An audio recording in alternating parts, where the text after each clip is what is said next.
Truckers beware of Hirschbach. Some drivers love this company. Other drivers, it's a love-hate relationship. I don't think it's not an in-between. You either really love this company or it's not a suitable company. But for sure, if you don't, as a company driver for the dedicated routes they have, be prepared to be micromanaged and be prepared to, they tell you all this incentive fucking bullshit and all this and whatever. I'm at the East Dubuque where they do the orientation and trailer, some of the truck yards, but most of these trucks, they're for lease purchase. They're not even for company. They don't tell you until you pass the orientation process. If you're a company driver, you're more than likely going into an international. You're not going to go to a Freightliner. You're not going to go to a different truck. A lease purchase usually has the pick and choose what they want. Another downside to this company, because even with Western Express, it's a known crappy company. They at least you get the impression that you possibly can get into an international if you want. I mean, a Freightliner rather than an international. It's not a guarantee, but it's more of a guarantee than this company as a company driver. So yeah, for anybody who doesn't mind being micromanaged, and some of the companies, even if they have front-facing cameras, Western Express, Melton Truck Lines, they don't micromanage you like Hirschbach does. Maybe it's because I'm still new with the company, but I swear they micromanage you. On the Tyson dedicated regional account. Yeah, look at this. Not your typical trucking company. Yeah. And yes, I'm getting let go because of poor management with my driver leader. Yes. Normally, I quit from companies if I don't think if it's working out for me. But for instance, I went to a facility on Saturday in Websterville, Michigan, and it was an Aldi's distribution center.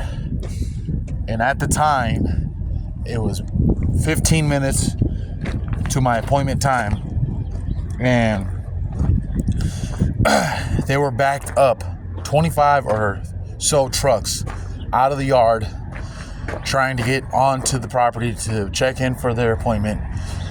Or, as the officer said, yeah, I'll get to that in a minute, but police had to get involved because there was a road rage incident where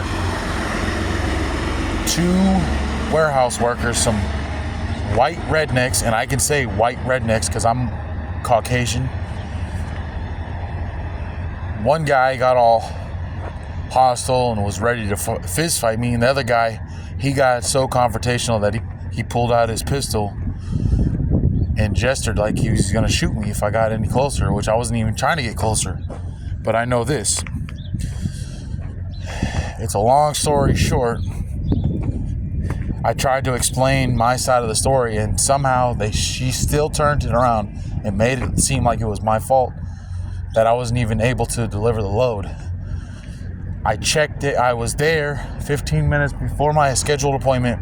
There was no way I was getting on the property in 15 minutes. 2-3 hours maybe, yep, but not no 15 minutes. But so it was so chaotically busy that on the off ramp of getting off the interstate or freeway, however they call it in the Midwest, it was so packed that like 4 or 5 trucks were in front and waiting. When I got off the off ramp, it looked like there was an accident. No, it was trucks everywhere. But no, it was just because the Aldi's had so many trucks backed up trying to get into their appointment and whatever. I don't know what the reason was, whatever. But yeah, that's beyond whatever. And it's also, they only offer reefer. They don't offer anything else. They don't offer dry van, flatbed, nothing else, just reefer. So be prepared. If you like sleeping, good luck. If you like trying to keep a regular schedule, because, well, as everybody knows who's been in the trucking industry at all, even 3 months, 6 months, whatever, they should tell you that in a CDL school. If you're out on the road, you're not going to have the same sleep schedule every day. Doesn't matter how hard you try, you're not going to have the same sleep schedule. So at first, Hirschbach, they were giving me regular appointment loads during the day, and then out of nowhere they switched it up and gave me 2 o'clock in the morning appointment, which, whatever, it's a job, do what I got to do. But like I said, you're not going to be able to be on the same sleep schedule every single day. And then, God forbid, you don't get enough proper sleep on your 10-hour break, which sometimes that does happen because you just have a hard time falling asleep. You got stuff on your mind, or